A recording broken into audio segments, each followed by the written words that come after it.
Please join me in welcoming now to the stage Statton Hammock.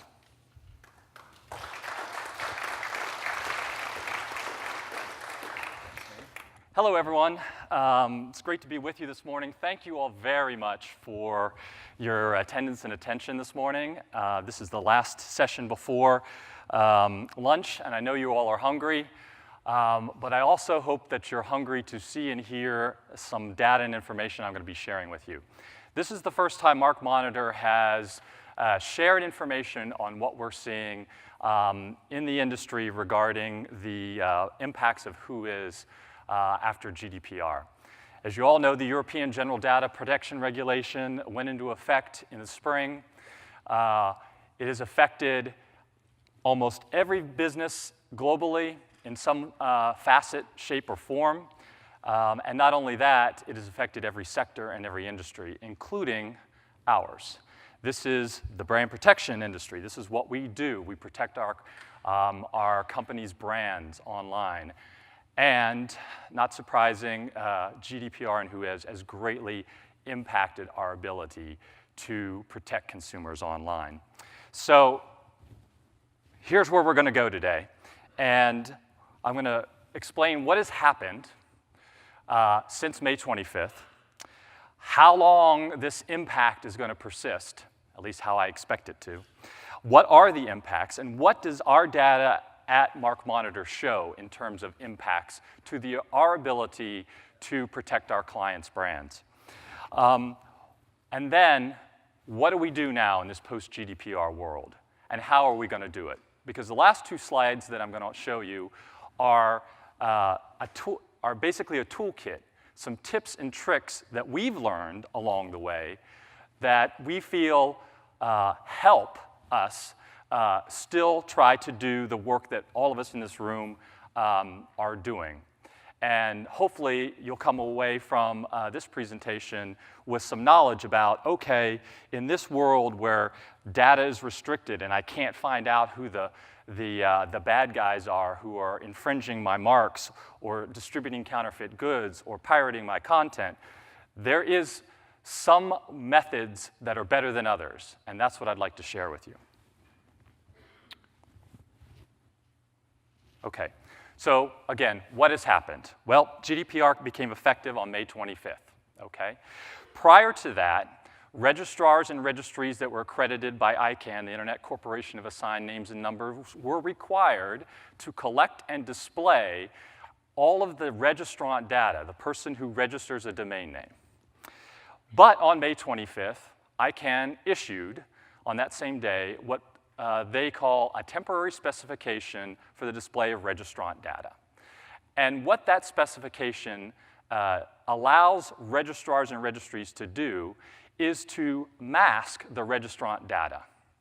Okay, the data that we are used to seeing publicly is now masked by a number of registrars and registries. As a result, things such as registrant name, email address, phone number, technical and administrative contact information, data that we use to determine who's operating a bad site that is infringing our clients' marks, is no longer available. And what we're seeing is, because registrars were given under this temporary specification far broader latitude to shield the WHOIS information than actually the GDPR scope was intended to shield. As you remember in previous talks and webinars that I have given before, I explained that the GDPR was to protect the personal data, the data that belongs to a natural person, not to a legal entity, right? If you're a natural person who's living or residing in the European Economic Union, you're protected by this law. However, the temporary specification allowed registries and registrars to apply this sort of overall masking, regardless if you were a natural person or regardless of whether you were residing in the European Economic Union. So it extended beyond the actual scope of the GDPR. So what we have is now a patchwork of different WHOIS outputs. Some CC, country code top-level domain providers, are publishing some registrant data. Some are not. Some are publishing their emails addresses. Some are not. Same with US-based registrars and registries. So you never know what you're going to get now when you do a WHOIS query. Speaking of web-based queries, you can still query WHOIS databases for registrars and registries, but you can no longer have bulk access to it, which is one of the things that many of us, the approach that many of us take when we're going to access that data. So ICANN has proposed a framework for a unified access model for accessing this now non-public WHOIS data.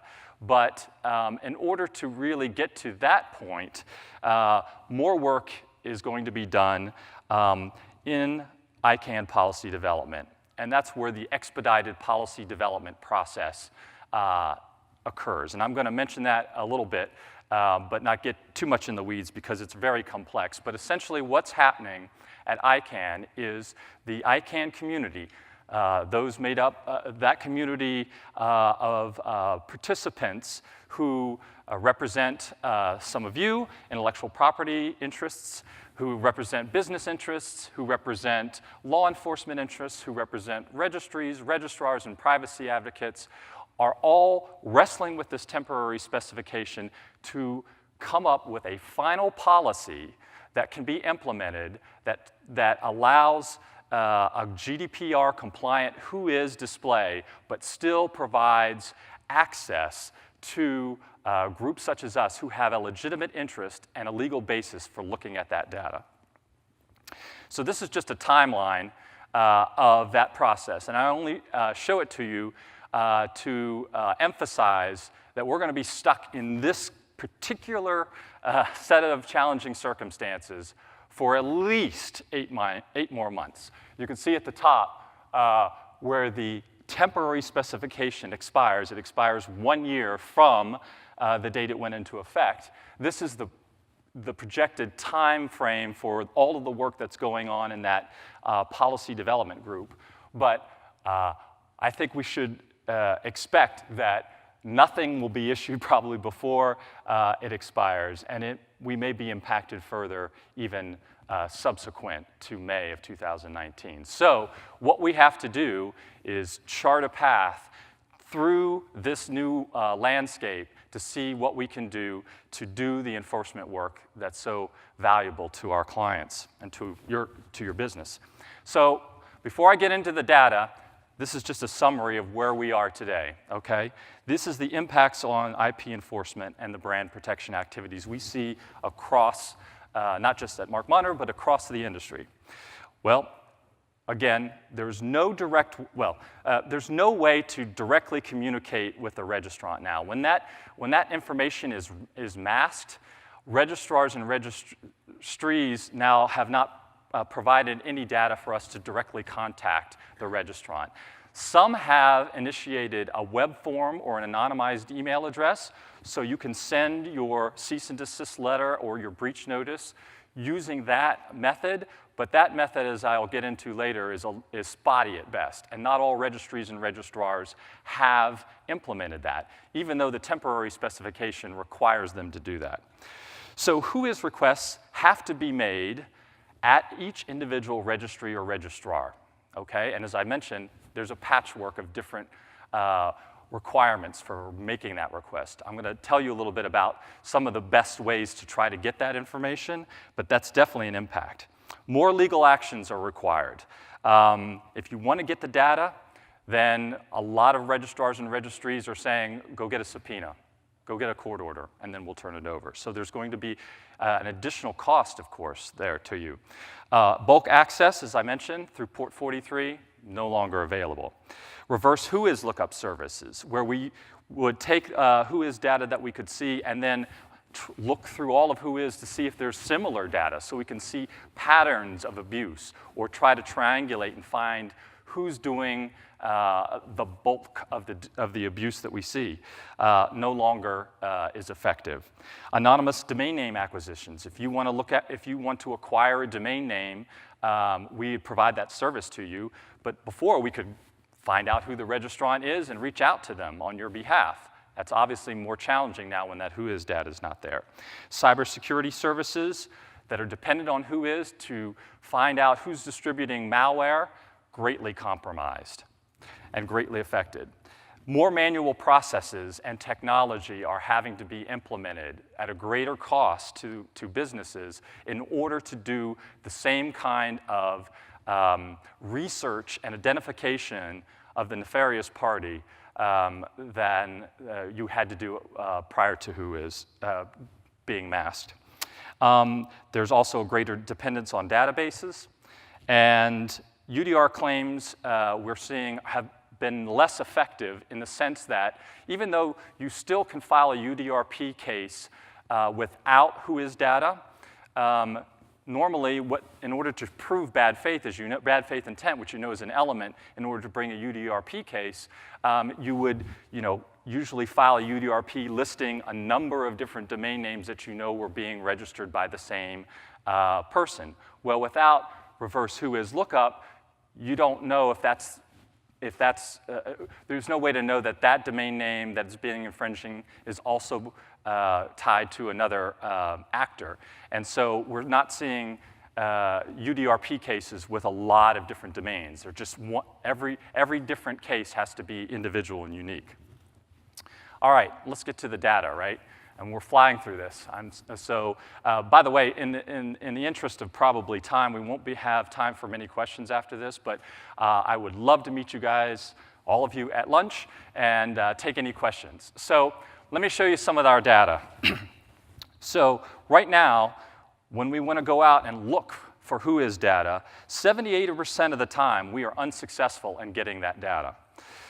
We are successful 12% of the time asking for it at the registrar level, 1% successful at the registry level, and as I mentioned, some registries and registrars are actually publishing the WHOIS. So 9%, we can still see it.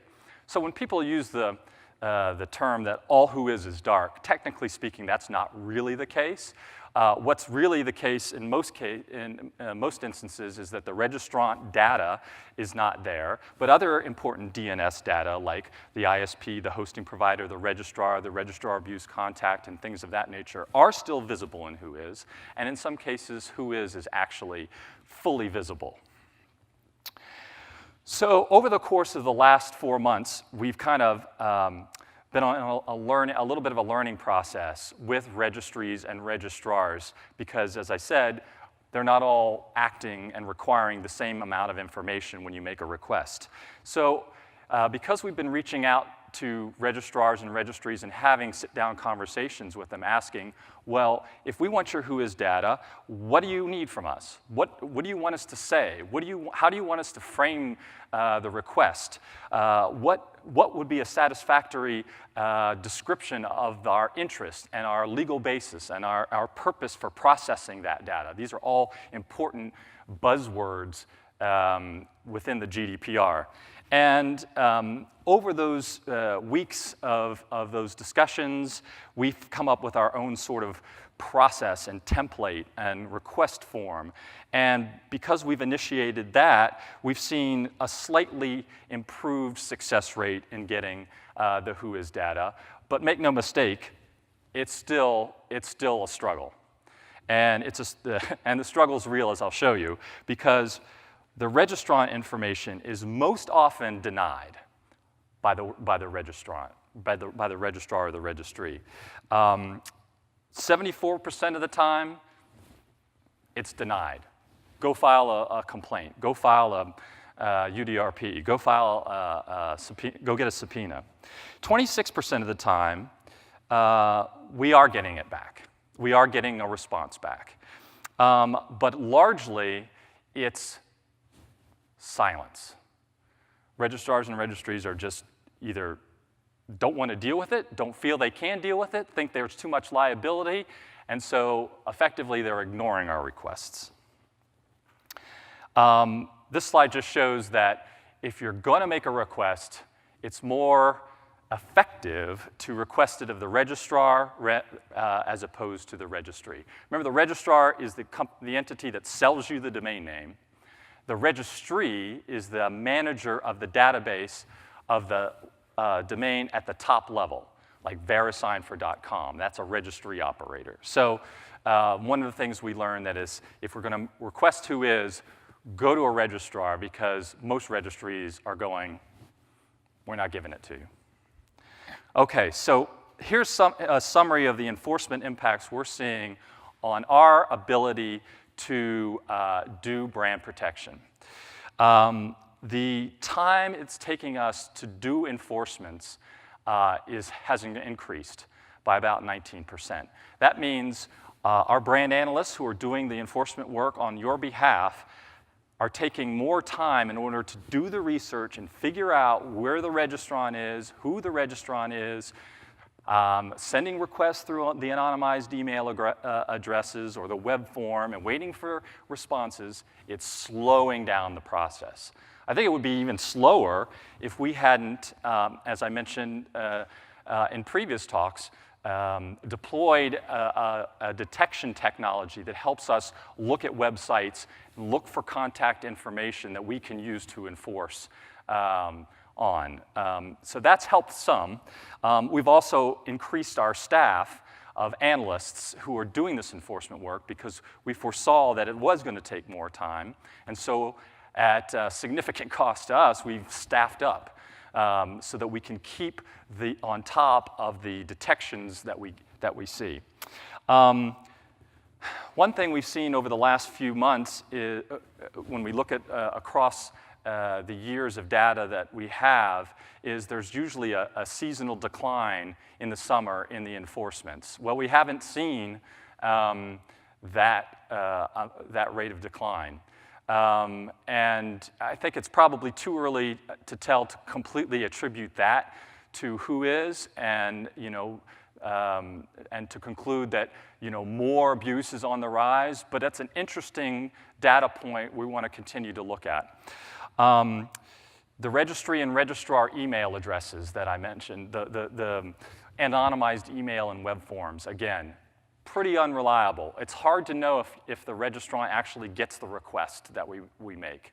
But that's, in some cases, the only way we can send our cease and desist letter or takedown letter. And then here's an interesting statistic, because it's pretty early in the process to really be able to assess this clearly, because for one thing, success rates for takedowns is not measured in hours and days. It never has been. It's over time that we keep working on the website, on the web host or the registrant, in order to get takedown. And 4 months of data isn't really mature enough. But right now, our success rates remain fairly steady. But that's, again, not without significant investment on our part to try to maintain that level. And of course, it's not helping that registrars and registries and ICANN itself isn't trying to help us create a meaningful access to this data. So on the ePDP, we're locked in a struggle. It's registrars and registries and privacy advocates aligned against intellectual property protectors and businesses like yourselves and law enforcement. And it's a pretty intractable and ruthless process. And I have to give credit to some people in this room, Alex Deakin and Margie Milan at Facebook, who are spending between 15 and 20 hours a week in calls and analysis and drafting of this policy that will try to get us access to the data. And my own colleague, Brian King, is also an active participant in this, and he's spending that much time as well. So it is a completely consuming task to work towards that May deadline, where we can have a policy that, again, is GDPR compliant, that protects, that has the right scope, that has the right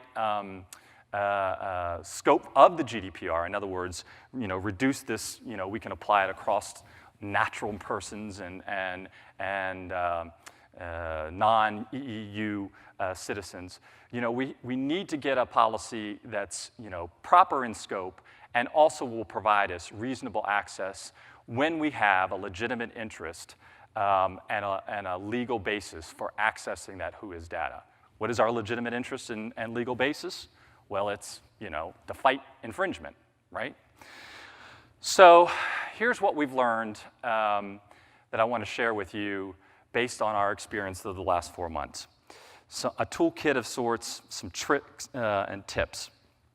So for those of you who have an enforcement team, a brand protection team, you've got to tell them it's going to take some time to look up infringing websites, try to find contact information, draft an email to the registrar requesting WHOIS data with the right parameters. I'm going to show you what that means in the next slide. It's just going to take more time, and your teams need to be prepared for that. When you do request access, you have to, unfortunately, play by some pretty ridiculous rules that the registrars and registries are putting in front of you. But it is clear to us that because the GDPR says if you're going to request this information and process this data that you get, you have to have a legitimate interest. You have to have a legal basis. You have to have a limited purpose. So you have to spend some time formulating what that request is. Another thing, of course, is engaging your outside counsel or even inside counsel to be filing subpoenas and court orders to registrars and registries who are stubbornly not providing any access whatsoever, even though, again, under the temporary specification, they're required to provide reasonable access. We can help. So as I said, we've deployed a technology that helps us try to find other data that's out there in the DNS that we can use to triangulate and find out where the bad guys are. And we're using that to supplement the WHOIS records to the extent we get them as a method of verifying who we're going after. And so we can help do a little bit of that work for you as well. Another important thing to know is there is information out there from other sources that can help you determine where a rogue actor is active. You can look at hosting information, ISP information, other DNS data, name server data, IP address. All of those things give you clues to where the nefarious acting party is. You might not know their name, but you might be able to track them down. And then one of the last things is encourage ICANN, and we'll talk a little bit more about this in just a minute, to work towards an accreditation and access model that's centralized as soon as possible. So we don't have this fragmented WHOIS system with different registrars and registries all trying to dictate how we can get access. All right, so you need WHOIS access. What do you need to ask for when you're going to go after that? Okay, this again is what we've found to be helpful. First, when you make the request, you need to identify yourself and your connection as the rights holder or with the rights holder. For example, registrars tell us if you just send a note saying this domain name is infringing, give me the domain name or give me the information, they'll not give it to you. You have to be specific that you are a trademark owner, that this is your trademark, that this is why you've asked for the data, this is what you're going to do with it, such as send a cease and desist letter or enforce your trademark rights, okay? You have to be specific. If you're not specific, then you're giving registrars and registries an easy way to just deny the request, okay? Because to try to give you a little insight into the registrar mind, you know, they see GDPR, they know what the severity of the fines for an illegal disclosure of personal data is, and they're frightened. They think that liability weighs heavily on them. Well, I know they do.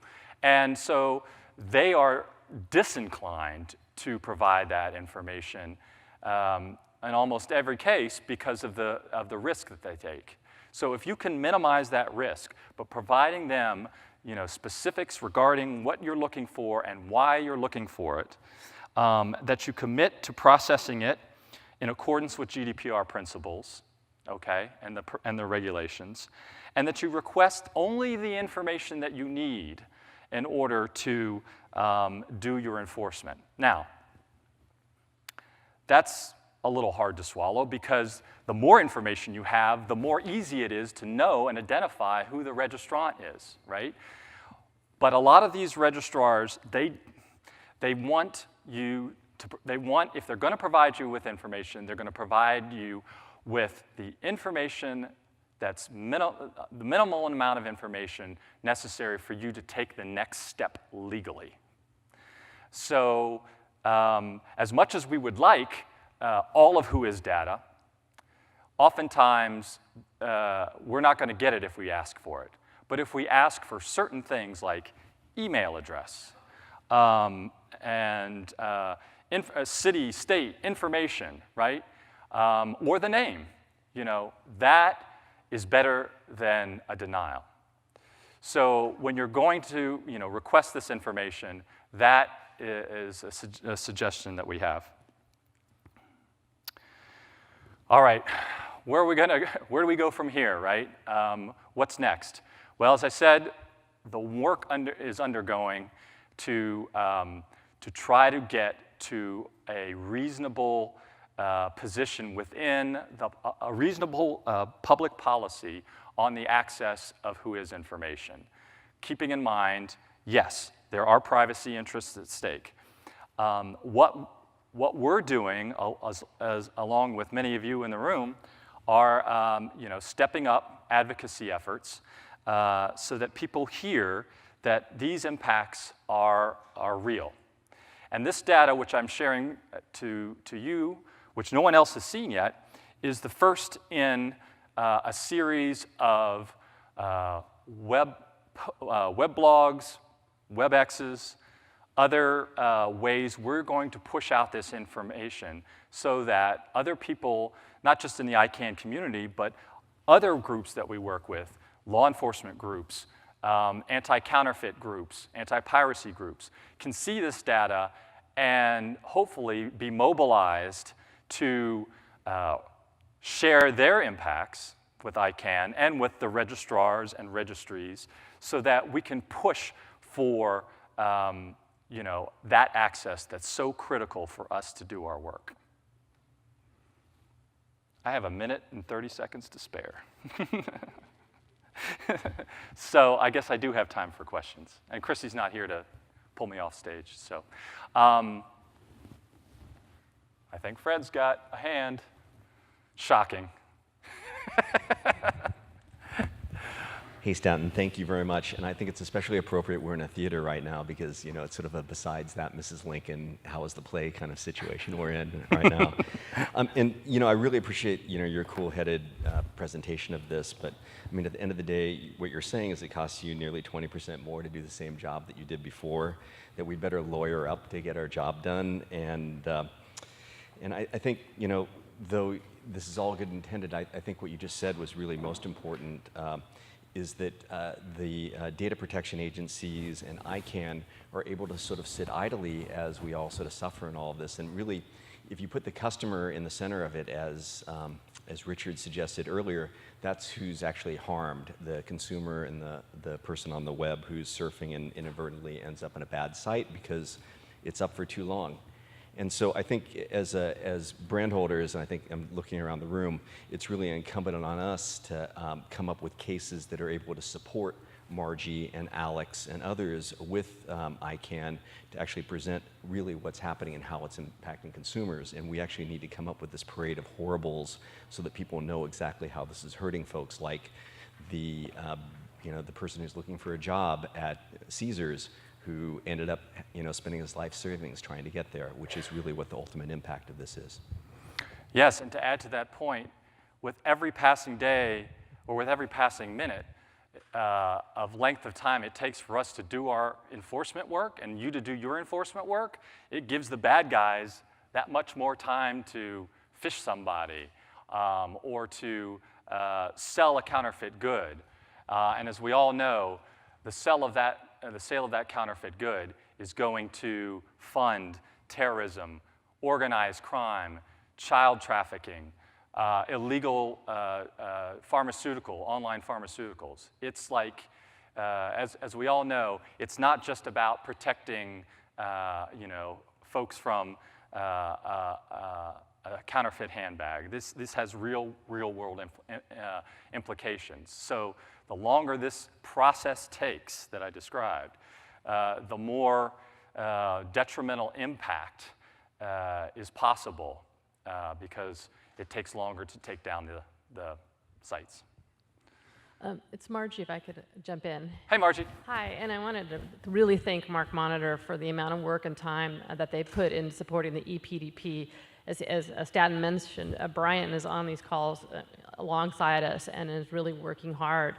And a couple things I wanted to point out, that the timeline that Statton showed, it shows the end of the ePDP in May of next year, but that still means that there needs to be an implementation cycle after that. So it may be a very long time before a new policy actually comes into play that gives us the kind of access we want.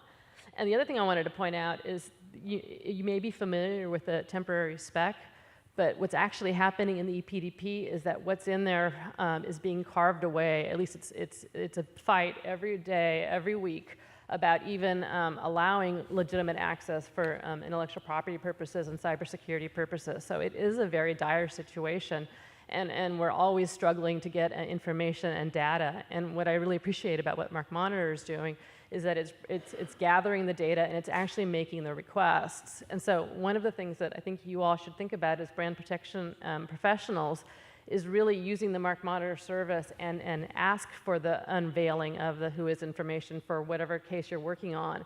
Because if you don't ask for it, then the storyline later on is, well, IP holders don't need the information. And I know it's difficult and it takes time, and the work that Statton and his team are doing is to actually create processes so that hopefully that process becomes more streamlined.